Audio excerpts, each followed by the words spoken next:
the amount of time, the amount of dedication you put behind it, that's where you get the results. The more I continue to bet on myself, I will continue to say that throughout this podcast, the more I seen growth.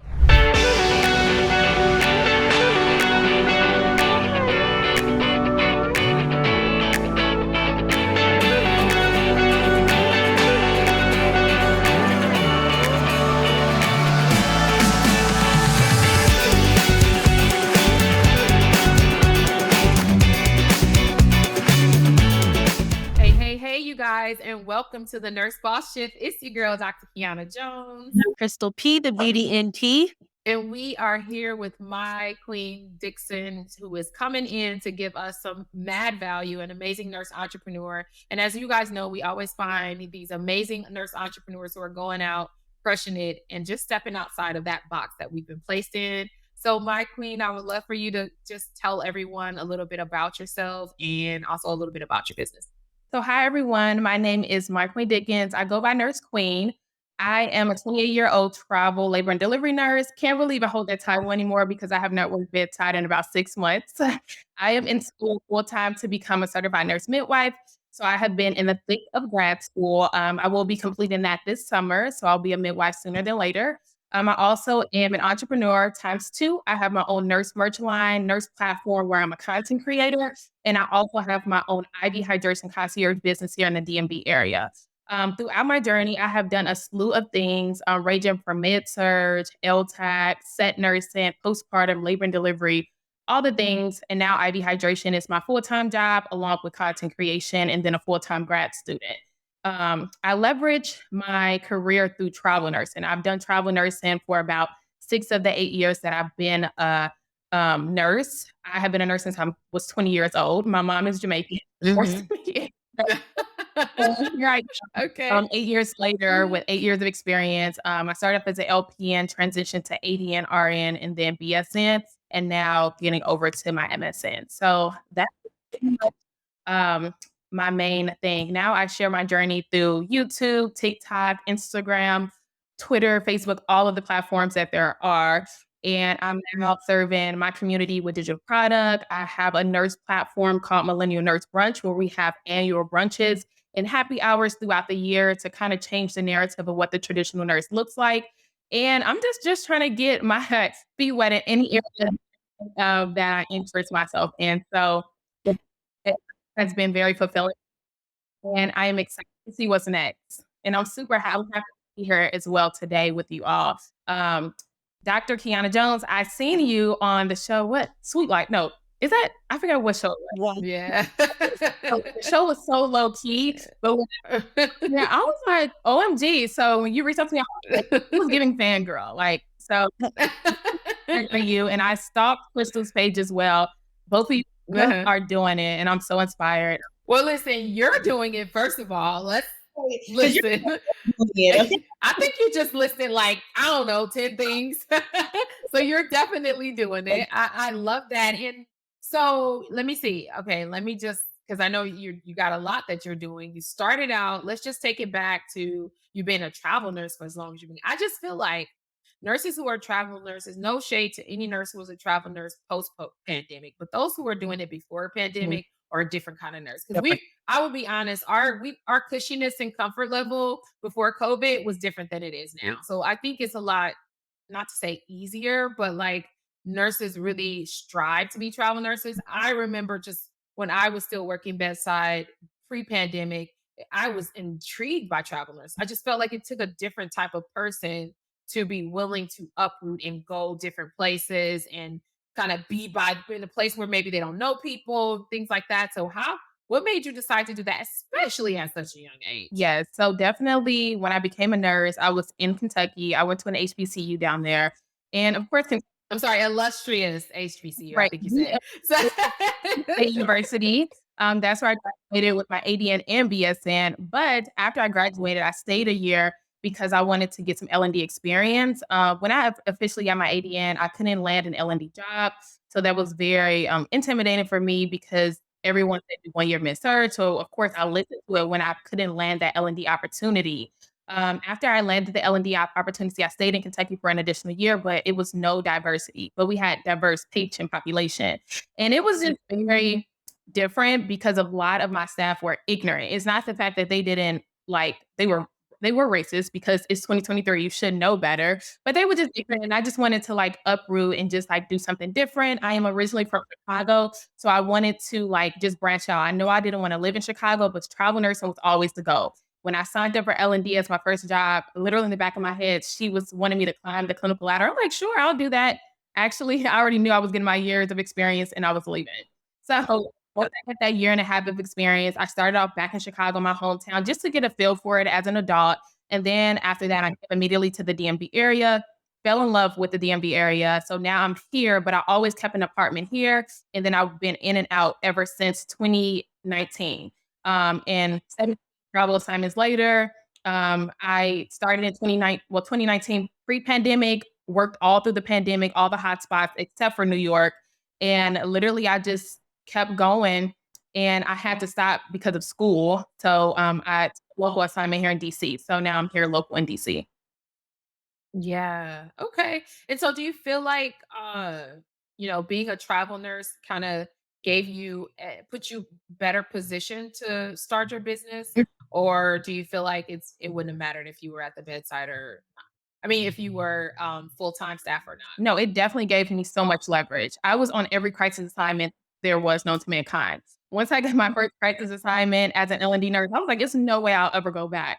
So my standards were very high. I would take breaks in between while the market was low, and I'll just like seek out opportunity. I built a network of nurses, like my friends and other like relationships I fostered over the years, and they always keep me informed. So financially, I definitely leveraged. I also fostered many relationships with nurses and other people in areas that are in really high places. So that gave me the opportunity to network. And then travel nursing built my skill set and my critical thinking skills, which then shaped me for midwifery school. So here I am now in midwifery school. I feel a tad bit ahead because I know a lot about labor and delivery. Mhm. Then Mhm. also my Yeah. journey over the like working throughout the nation, the United States, whatever, I've seen how like Black women were treated differently. And it definitely triggered me, especially like starting off in Kentucky and then expanding in different states. No matter where I went, it's just like Black women were treated differently. And it was always from the providers that didn't look like them. So that kind of like expedited my transition back to school. So here Mhm. Mm.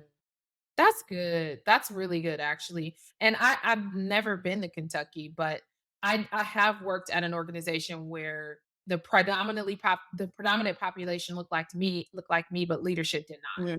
And there was such a huge disconnect.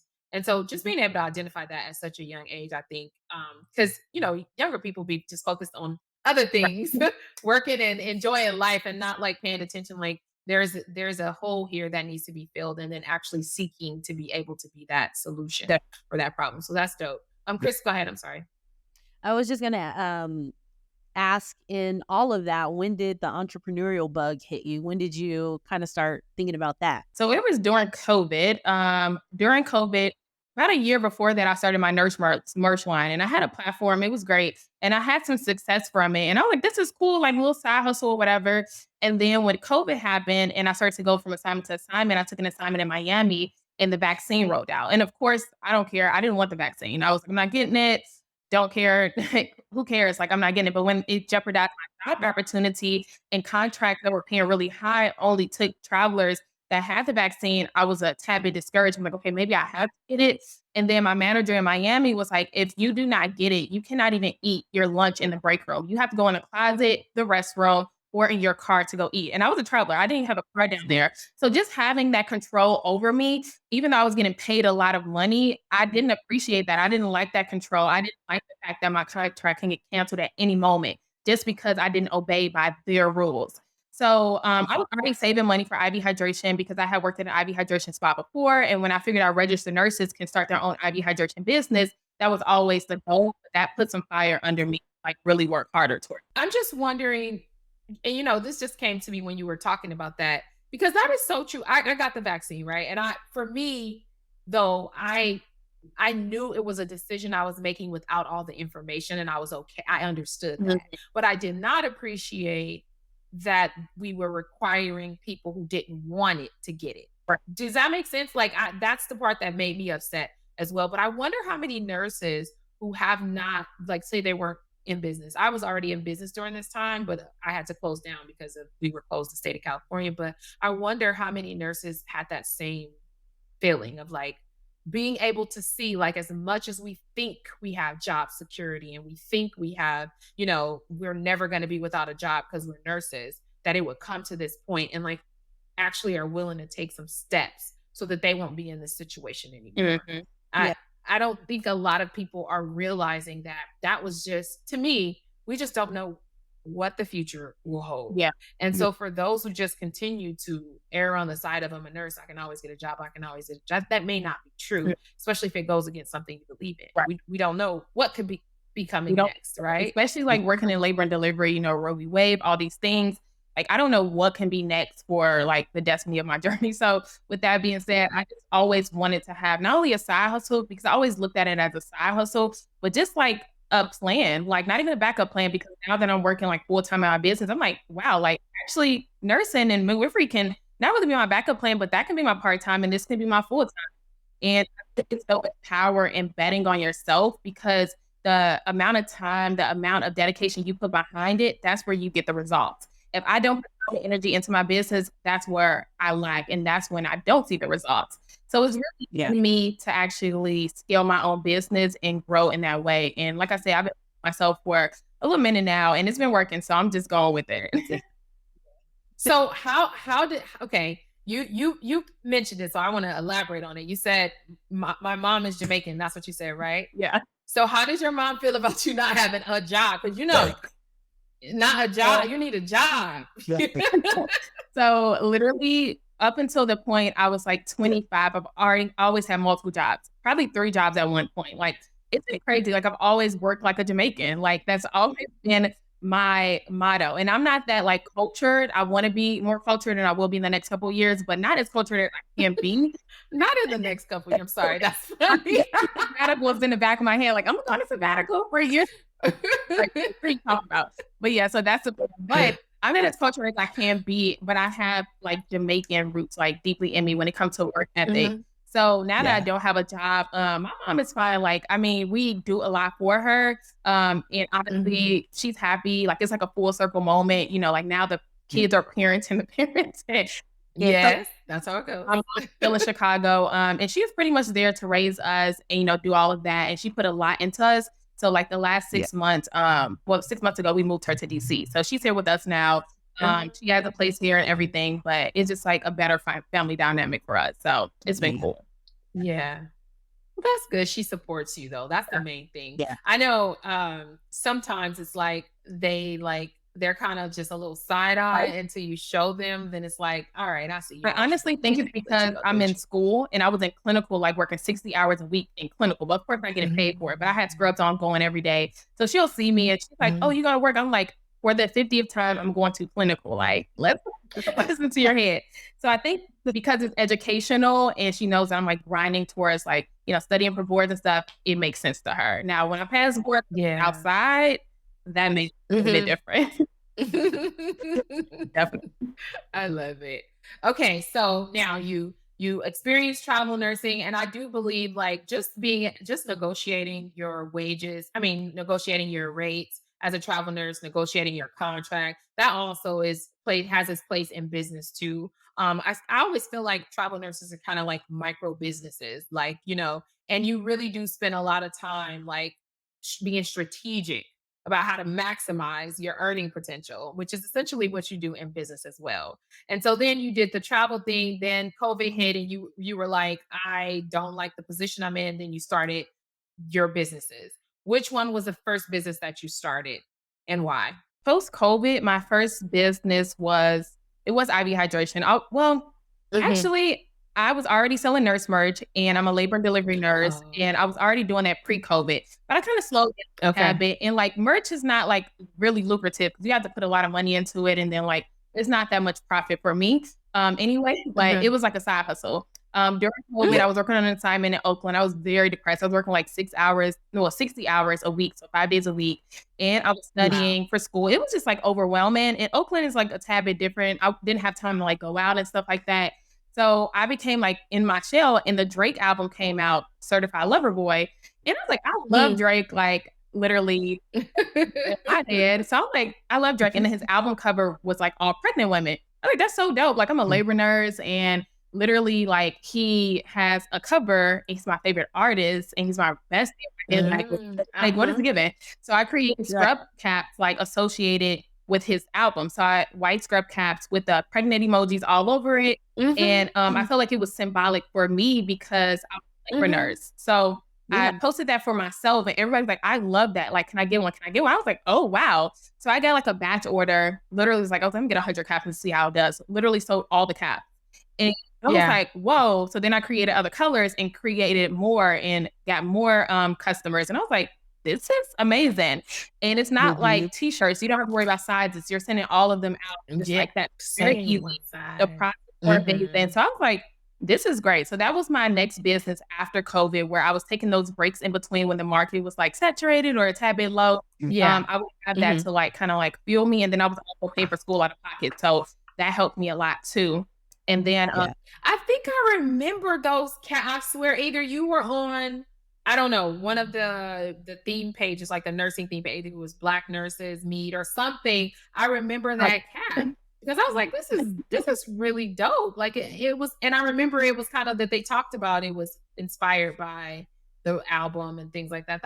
That's dope as hell. Yeah, so I love that. It was pretty cool just to see like the turnover. I already had like a community, but just to see how even people who weren't labor nurses like purchasing the cap, I'm like, okay, cool. Like, I love this for me. So that was my first like spin off. And then after that, like I said, COVID kind of put some fire under me to just like dig more into IV hydration. And then that's when I actually started that in May of 2022. It's now 2023. So it was far out, but I was already working a lot behind the scenes. Like I had my eBooks, I had my coaching calls, my webinars that I had took. And I was like, okay, cool. Like just waiting for my time when I have the time. Going from there. How are you dealing with managing school and your businesses at the same time? It's hard. It's very hard because at one point when I was working at the bedside, I was also in clinical and managing my business. I was like, something has to go. Like my therapist was like, something has to go. And I was like, nothing can go. And she was like, something. So I had took a trip to Ghana. It was like a nursing trip, like an influencer trip.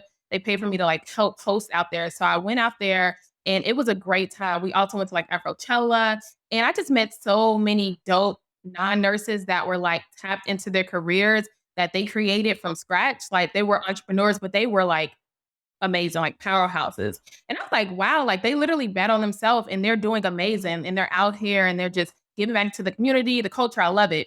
So on my flight back from Ghana, I was like, there's no way that I can immerse as a full-time midwifery student and work bedside and do my business. My business is not going. Midwifery school isn't going. This job has to go. Like, so I'm not going to reach every contract. So at that point, I had no like really like digital product in place to where I was like, okay, like what is going to be my source of income? Like, I have no clue. I wasn't taking out loans or anything at the point. I was just paying for school. I was like, I don't know what I'm gonna do, but it's going to work. Like I had savings from a crisis assignment. So that's something I would say to all my travel nurses. If you're traveling, have a backup emergency fund. And I'm so thankful I did that. So I had my emergency fund, and it's just like shifted my perspective on the more I continue to bet on myself. I will continue to say that throughout this podcast, the more I've seen growth.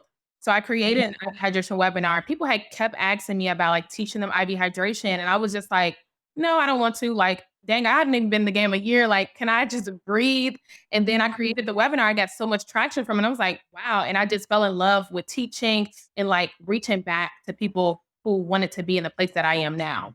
So that was like a big pivot for me. Yeah. And I think that, it's funny because oftentimes on our interview, we have people and just asking them how they got started. And it usually is based on a need they've identified or listening to the market. And when people come to you and they're asking you for something versus you just doing what you think people want, which is not really going to pay the bills. It may feel good to you because it's something you want to do, but the reality of it is if you want to make a business out of anything, you got to listen to what your market wants and then deliver on what they want. So that's super dope. So, and let me ask you this. So you said your YouTube channel also, right? So you do YouTube. So how is that and content creator? What is that bringing in revenue too? And what does that look like? Because there are a lot of nurses that see these, most of them will say the get ready with me or come spend a day with me as I live the life of ICU nurse.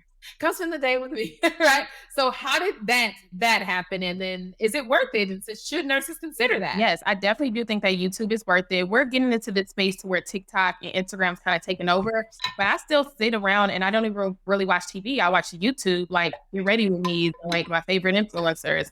So I do think it's a market out there. I do get revenue to this day without even posting videos. I'm monetized on there. So anybody that watches my video, I still get money to this day from YouTube. So once you tap into the monetization, you'll still get the money, but it's just, you have to put in order to receive.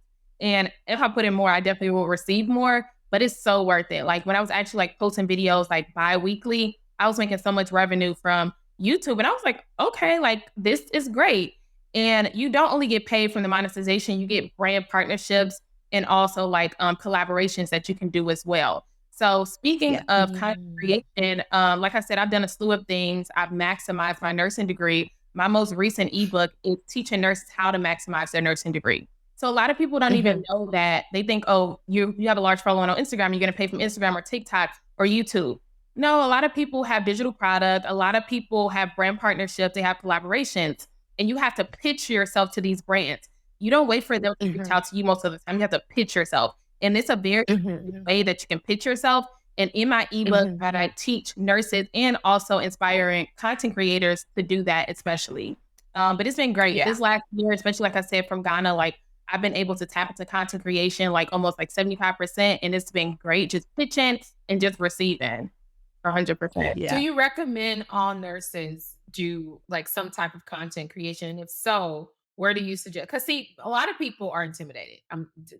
They don't want to get on social for whatever reason. Either they feel like they always got to be done up, or either they are intimidated because they don't think they know enough, whatever reason. But do you recommend that? And then two, which platform do you suggest that they, based on your experience, that they tap into first? So in 2023, I would recommend TikTok. Easiest way to scale, easiest way to grow. Their algorithm is crazy. You have one viral video and you'll get subscribers on your YouTube, followers on your Instagram, and it'll just like flow over. So I do think if you're starting, people don't really want to watch 20-minute videos, especially if they're just getting to know you. So to introduce yourself to the market, I would definitely say start off with TikTok because you can scale really fast on TikTok with consistency. But I really want to say, I don't think it's for everybody. Like consistency is key. Like I've done multiple coaching calls with influencers where I'm like, hey, like help me grow, like let me know. And they're like, consistency is key. That's it. Like you have it, but you just have to work it. And once I started to like have that mindset, it worked so well. So if you have something that your market and your niche is lacking and people are reaching out to you saying that you're inspiring or they want something from you, whether it's a simple DM asking about the process of nursing school, I would definitely say put the information out there. Do it authentically. Like while you're sharing your day, just say, hey, very productive today, had an exam, I passed. Like that's how I grew my audience. Like I was just very transparent. I was literally on an assignment. They cut my contract and I was like, I'm quitting. And it was like, why would you quit? It's a penalty. I was like, I don't care. I was very transparent. I was very authentic. I was myself. And I think that people love that authenticity and they love the fact that I was transparent about the highs and the lows. So you do not have to always be done up, especially on TikTok. You do not have to be done up at all. I have to have this aesthetically pleasing like atmosphere. You just have to be able to share what people need. And once you're able to do that, then you will grow. I was going to ask you, just hearing you talk about TikTok, and I agree, definitely TikTok is the place to be. But how did you get past being worried about what people would think though? Because that I think is the biggest obstacle that a lot of people in their head, and I don't even think it's really a reality, but in their head, they're like worried about what people are going to see, what people are going to say. Like, how do you, I'm sure now you don't have that but that comes over time. But when you first started, how were you able to get past like worried about what people think or, feeling like you don't, whatever. How were you able to get past that? I literally just was like, it was like a talk I had to have for myself. Like affirmations, like words of affirmations is my love language. So a long time ago, I was like, the love languages that I inspire for people to give me, I need to start giving that to myself. So So I'm big on affirmations, expressing gratitude, all of those things. And I started to talk to myself like, why does it matter? People are in your DMs blowing you down, asking you information. Like, why can't you just give it to them in masses? The same people who aren't asking the questions, they want to know the answers. So with that being said, once I started travel nursing, I thought it was so intriguing to see like other travel nurses like expanding and them sharing their journey. It was very inspiring. And I'm this person that never wants to look back and think like I shoulda, coulda, woulda. So I always do it. And I always do it scared. That's something I always tell people. Put your faith over your fear and literally go. Like, because you're gonna look up 2 years from now, 3 years from now, like, I should have started that YouTube. I should have did that TikTok or that reel. 4 years ago when I started my YouTube, now content creation is everybody does it. And it's like nobody's looking at them weird or like, oh, what are they doing? What are they doing? Why are they posting that? So, you want to be ahead of the wave. You want to be a trendsetter. You don't want to be the person that's trying to get on at the end because it's so much harder to grow. You will grow if you do it correctly, but it may be harder. So with that being said, overcoming that fear, I just had to do it scared. And I had a lot of self affirmations and like words of affirmations to like really promote positive attitude. I really love that, honestly. Yeah. Honestly, that is and for you to be, in nursing at such a young age and you didn't feel like, "Oh, I'm just quitting the profession as a whole," because a lot of people say that too. They're like, it was too toxic for me." But and then also to be able to see and realize that, you only person stopping you from doing anything you want to do is you. And you really do have the steering wheel and you're in control. You're in the driver's seat of your life. And that's exactly what you're doing. So we always ask to give our listeners three pieces of work that they can do and again, our followers are mostly aspiring entrepreneurs or current entrepreneurs. So what were you say were three things that you've done or that they could do to help push the needle forward for them on their journey? Number one, I would say invest in yourself. I don't know what that looks like for you all, but literally invest in yourself. Whatever knowledge you are seeking, pay for the information, pay for the coaching call. Do it now. Even if you're in nursing school, I wish I would have had information about IV hydration sooner or about travel nursing sooner. When I was a travel nurse, if there was an ebook out there for me, I would have bought it with ease. So, there are people ahead of you that have already worked out the kinks and the mistakes and they have found real and raw solutions. And therefore, it's a form of mentorship. Mentorship is the most underrated cheat code to adulthood.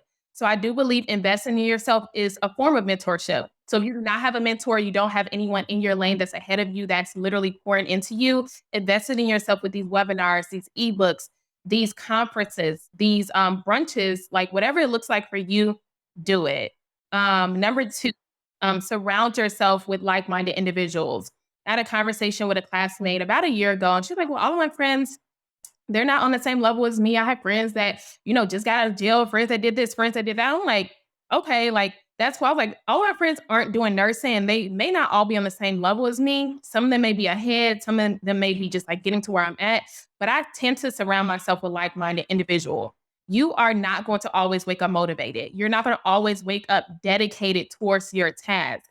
You need a couple around you that is either doing the same as you or better than you. When I get on the phone with my friend and I literally don't feel like getting out of bed, if she's in bed too, moping about her guy or something like that, I don't want to hear that. I want to hear that you're out and about. You've been out since 9 a.m. and you already are getting down your to-do list. You know what I mean? So surrounding yourself with like-minded individuals is very important. You may not have that friend group. Go to that conference.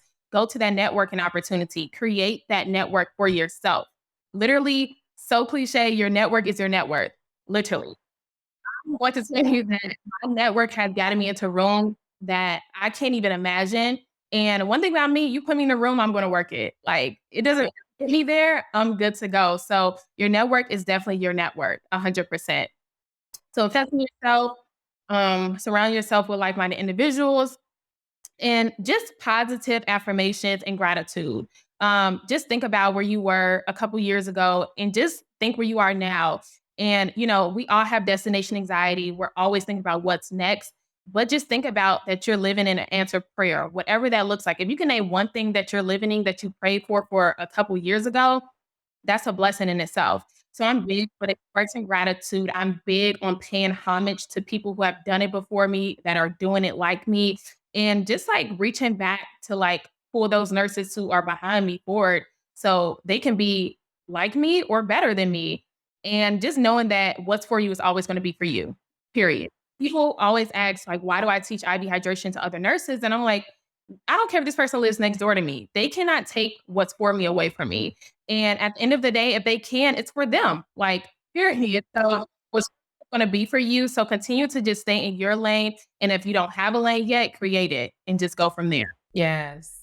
No, I 100% agree. And those are actually, that was 4, and they were very necessary. And in fact, we hear this echoed on the show, the same thing. I don't know if y'all listening, but everybody who comes on who is successful, who are entrepreneurs and nurses, they say this to some degree. So I'm hoping that the listeners are going to take heed. And that is so important too, to just have some kind of anchor in what you believe in. And if you really know that what's for you is for you and nobody can take, you have no problem with giving and giving and giving when it comes to mentorship and things like that. So I totally agree. And Crystal, do you have anything before I was gonna, Okay. yeah, just you're so young and have it all concisely together. So kudos.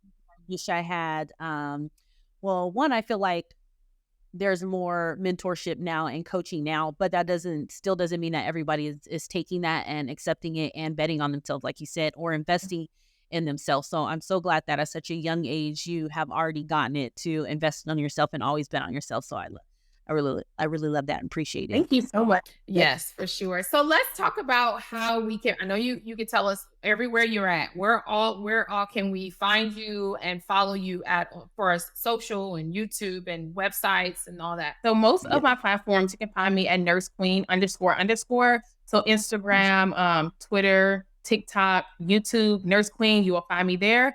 And then as for other platforms, them are the only platforms I'm on, actually. I'm on all those platforms, but at nursequeen __. And YouTube, you're on YouTube though. Is that Nurse Queen too? __? Yes. Okay. And then I know you said you do brunches and you train IV hydration and you have your merch. Yes. So how can we, do you have a website? I do. So I have a website, nursequeen.com. On that website, you can find merch. You can also book coaching calls with me. And I have coaching calls beyond IV hydration, such as just travel nursing 101. If you're interested in content creation, I also have a link tree, which is linktree/nursequeen. And basically has all of my links, including my ebooks and my digital product. Now, I do have a couple of ebooks out right now. I have an ebook, Travel Nursing 101. So if you're interested in travel nursing, you do not know where to start, that is the book for you. I have a Maximizing Your Nursing Degree. There's so much information in there, y'all, like to the point, I'm like, I took my time writing that book. There's information about content creation, getting into grad school, finding a preceptor, as well as coaching, how to become a nurse coach, how to become a nurse mentor, the steps of IV hydration, not like the full rim, but just like where to even start. Like if you don't want to invest thousands of dollars in IV hydration, you just need to know where to start. That's in that book. Travel nurses in that book. How to start your own scrub cap line, how to start your own merch line. All of that is in that Maximizing Your Nursing Degree ebook. So definitely take advantage of that. And then I also host IV hydration webinars. So if you all are interested in learning more, I definitely have that as an option as well. In addition to the things that I sell, I'm also hosting some networking opportunities coming up. In August, I have not released the location yet, but I have an annual Millennial Nurse Brunch, and it's for nurses of all ages. And literally, it's a networking opportunity for like-minded individuals who are looking to change the narrative of what the traditional nurse looks like. And I feel like so many nurses, they're not trying to work 60 years and get their pension and things like that. We're literally changing the narrative. So there's some discussion that to be had. There's a safe space in that area. And there's also networking opportunity there as well. So the Millennial Nurse Brunch is the Instagram for that. And also on my Nurse Queen page, I share updates on when that will be. It will be in August, but I have not released the date yet. I will in July. And then we're going to Bali. I am going to Bali October 4th. I'm hosting my second trip there. And I'm super excited because we already are halfway sold out with participants. We have nurses, non-nurses, nursing students coming, and it's going to be a ball. It's going to be very similar to the Millennial Nurse Brunch kind of atmosphere. We're going to be pouring into each other. We're going to be doing all things in Bali. We're going to go to the swings. We're going to have brunch. We're going to drink. We're going to just turn up and have fun. And that is a week after my graduation. So it's technically my graduation trip. So if you all are listening to this, you have time to get your tickets for Bali as well. So if you are interested, just reach out to me via Instagram and I'll give you all the deets. So, Love by the way, for it. the brunch, is that do you I know you don't know, you haven't announced the date or the location, but do you know what state it's gonna be in? Because at least the people who Thinking are is it gonna be on the East Coast? It's gonna be in the either DC area. Okay. DC, Houston, or Atlanta, because I did a poll and that's where everybody was at. It was very even. So I kind of want to stay in Okay. that area, but it just depends. Soon as Okay. I will be posting. If y'all gotta fly out, just come on, fly out. yeah. I know that's right. Yes. And by the way, you guys, we truly believe in getting on planes. So please don't use location as a reason not to attend because y'all, we got to get on planes. We have no reason not to go, if, especially when it comes to those who need to be in the room, which is everyone, to network and expand your community. Definitely. All right. Well, Nurse Queen, thank you so much for coming on and dropping all the gems. And truly, you are going from being a serial nurse to a nurse entrepreneur for sure, which is what we are always do. Like we always have multiple jobs anyway. So I definitely have seen that as for those who do take the leap and become entrepreneurs, we're always just kind of in multiple things. So shout out to you for just staying consistent and also reaching back to help others. Because like you said, if you had someone if you have someone that could have helped you the way you're helping other people, it's really the cheat code to get there faster. And I always say that it's the cheat code. I say it's the hack. Like a lot of people don't understand that. So shout out to you for being able to show up for the nurses who are coming up or want to be in the same position as you. So thank you so much for taking the time. You guys know, as always, don't gatekeep. Share this page, subscribe, tell your folks we have the best and most awesome and dopest nurses come on and share their journey, but also give you guys some value on how you can show up and be the best versions of yourself. All right, you guys, until next time, thank you for coming and listening to the Nurse Boss Shift. Bye.